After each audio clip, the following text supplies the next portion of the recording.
So this is how you can write the @ sign using your MacBook. Let's get into it. So if you just check it out on my MacBook keyboard, I have the @ sign right there next to the number 2 on my keyboard. And this is a keyboard or a Mac with the English keyboard layout. Naturally, if you get a different one for in a different country, you might have it set up differently.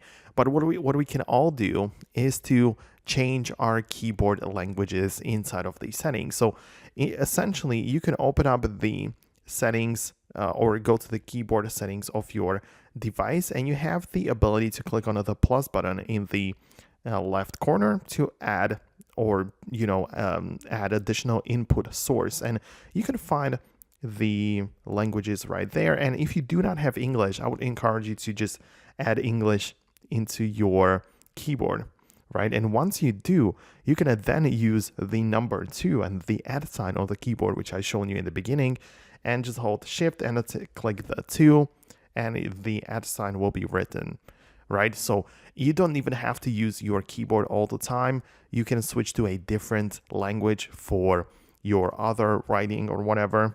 And whenever you want to just write the @ sign, you can switch to English and then just hold the shift and press number 2 and type it this way.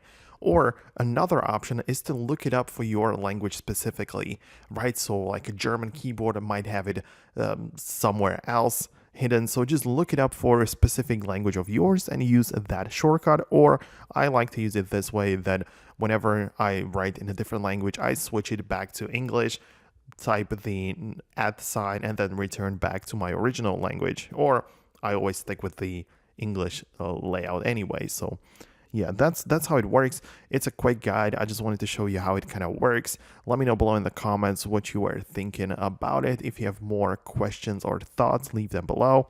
Thanks a lot, and hit the thumbs up if you liked the video. Definitely subscribe so you never miss these quick guides in the future, and I'll see you in the next one.